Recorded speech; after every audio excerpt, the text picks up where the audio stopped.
আমার এই স্ক্রিনে যে ভিডিওটি দেখতেছেন, এই ভিডিওটিতে কিভাবে আমি কালার এডিটিং করি সেই এডিটিংটা আপনাদেরকে দেখাবো এবং ভিডিওতে কিভাবে ইফেক্ট ব্যবহার করি সেইটাও আপনাদেরকে দেখাবো।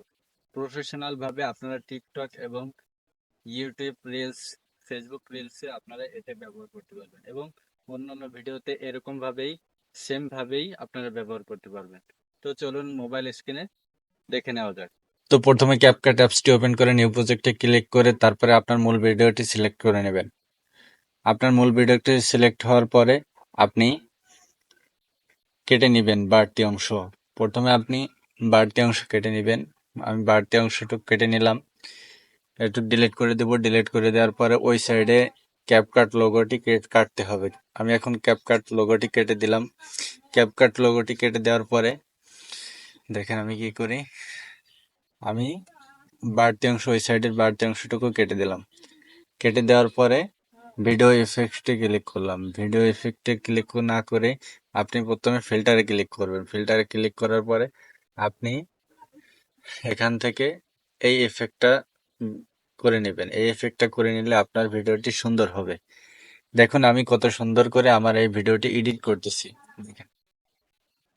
তো তারপরে এখন আমি অ্যাডজাস্টে ক্লিক করব। দেখেন, অ্যাডজাস্টে ক্লিক করার পরে আলোটা বাড়িয়ে কমিয়ে নেবেন।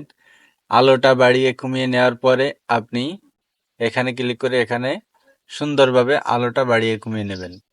দেখেন কত সুন্দর করে দেখা যাচ্ছে। তারপরে দেখেন আপনাদেরকে সুন্দর করে দেখায় কত সুন্দর করে।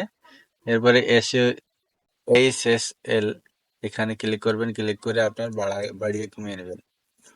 দেখেন কত সুন্দর করে আমি বাড়িয়ে কমিয়ে নিচ্ছি যাতে আমার ভিডিওটা ভাইরাল হওয়ার যোগ্য হয়। আপনি যদি কালার এডিট সুন্দরভাবে করতে পারেন এবং ব্যাকগ্রাউন্ড সাউন্ড মিউজিক এগুলা যদি ঠিক করে দিতে পারেন তাহলে আপনার ভিডিও অবশ্যই ভাইরাল হবে। দেখেন আমি কত সুন্দর করে দেখিয়ে দিচ্ছি। এইরকম ভাবে আপনিও কাজ করতে থাকুন, অবশ্যই আপনার ভিডিওটি সুন্দর হবে।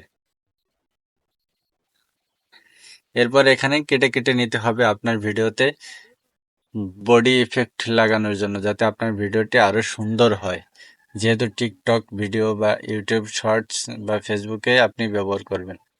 দেখেন আমি কেটে কেটে এখন আমি ইফেক্ট ব্যবহার করব। দেখেন ওভারলেতে ক্লিক করব। এখানে ওভারলেতে ক্লিক করার পরে আমি যে ইফেক্টটা ভালো মানায় আমার এখানে, সেই ইফেক্টটা আমি এখানে দিয়ে দিচ্ছি। দেখেন কত সুন্দর করে আমি ইফেক্ট ব্যবহার করতেছি। তো এইভাবে আপনি ভিডিও ইফেক্ট ব্যবহার করে ভিডিওটিকে সেভ দিয়ে দিবেন। দেখবেন কত সুন্দর করে আপনার ভিডিওটি হয়ে গেছে। তো তারপরে আপনি ইউটিউবে বা ফেসবুকে বা যে কোনো জায়গায় টিকটকে আপনি আপলোড দিতে পারবেন। ধন্যবাদ বন্ধুরা, আমার এই ভিডিওটি যদি ভালো লাগে তোমাদের তাহলে তোমরা সাবস্ক্রাইব এন্ড ফলো করে দিবে আর শেয়ার করে দিবে। ওকে, আল্লাহ হাফেজ।